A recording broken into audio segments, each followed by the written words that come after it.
आज मैं आपसे बात करूंगा वजाइनल सिस्ट पर या यूटेरिन सिस्ट पर, रसोलियों पर, जो वजाइना में या बच्चेदानियों में होते हैं अमूमन।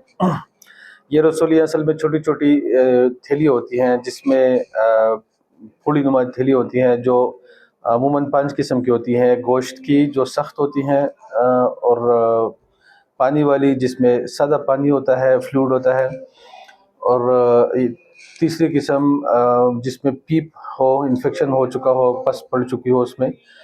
चौथी किस्म होती है कीड़ों वाली, जिसमें कीड़ों ने अपने पैरासाइट्स ने अपना घोंसला बनाया होता है।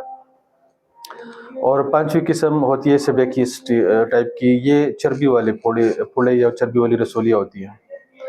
इन रसोलियों से मरीज़ा को तकलीफ़ तो कोई नहीं होती, लेकिन अगर ज़्यादा बड़े हों तो फिर घरेलू ज़िंदगी में थोड़ी सी प्रॉब्लम होते हैं, डिस्कम्फर्ट होते हैं, वजाइना में खुश्की होती है जिसकी वजह से तकलीफ़ होती है, और जिससे घरेलू ज़िंदगी या ताल्लुकात मामलात ख़राब होते हैं।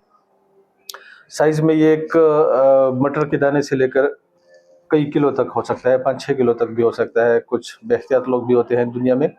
तकलीफ परेशानी इससे इनसे कोई नहीं होती, इनके साथ प्रेगनेंसी हो सकती है, लेकिन लेकिन डिलीवरी में प्रॉब्लम्स हो सकते हैं, और पीरियड्स में आगे पीछे हो जाते हैं पीरियड्स, कभी कभी पीरियड्स बंद भी हो जाते हैं, जो कंसीलिंग में या प्रेगनेंसी में प्रॉब्लम बन सकते हैं। इन सिस्ट की वजूहात क्या होती हैं? ग्लैंड्स में या दूसरी नालियों में, डक्ट्स में कभी कभार बंदिश हो जाती है। बंदिश किसी वजह से होती है, बंदिश इन्फ्लेमेशन की वजह से होती है। इस इन्फ्लेमेशन के मतलब मैं पहले कई वीडियोस में बता चुका हूँ। ये अमूमन होती है प्रोसेस्ड फूड से, बाजारी खुराक से, फास्ट फूड से, चीनी से, और प्रोसेस्ड ऑयल से, जो बाज़ार में आपको कुकिंग ऑयल मिलता है, खुसूसन कैनोला ऑयल। उनमें ओमेगा 6 बहुत होता है, जिससे इन्फ्लेमेशन बनती है, और मुख्तलिफ जगहों पे हर किसी की अपनी कमज़ोर होती है, डक्ट्स बंद हो सकते हैं इससे।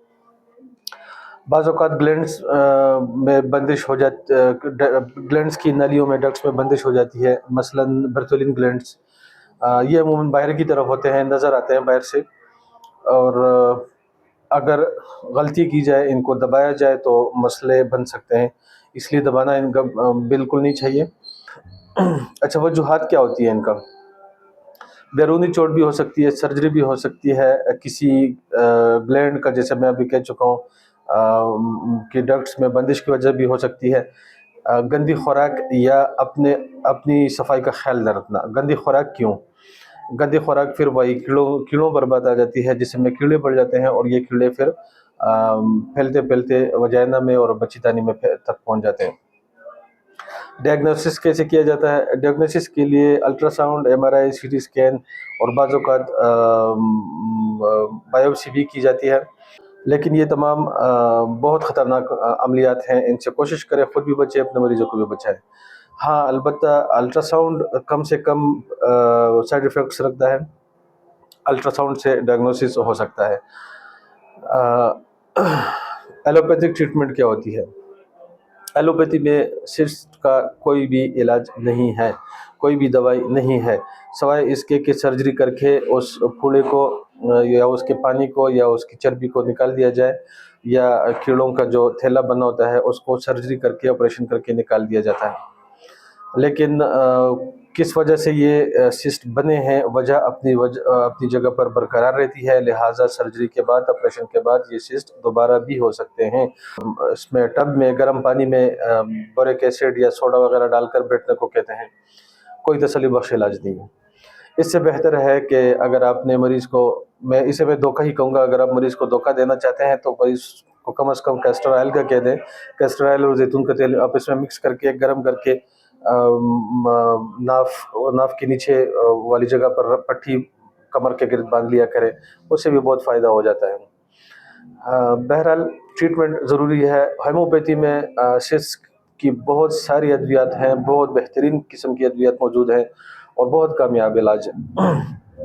लिहाजा अगर आपको या आपके मरीज़ को कभी भी सिस्ट का प्रॉब्लम हो जाए, तो अपने मरीज़ को लोकल होम्योपैथिक डॉक्टर के पास भेजा करें, और होम्योपैथिक इलाज करवाया करें। होम्योपैथी से सिस्ट कोई भी किसी भी किस्म का हो, चाहे वह कीड़े हो, गोश्त हो, चर्बी हो, इन्फेक्शंस हो उससे होम्योपैथी इलाज से ठीक हो जाते हैं। वो लोग जो घरेलू इलाज पसंद करते हैं, जो हर्बल दवाइयाँ पसंद करती है, उनके लिए मैं एक फार्मूला बताता हूँ। करना क्या है, किसी अच्छे पंसार से ये 7 किस्म की दवाइयाँ मंगवा लें।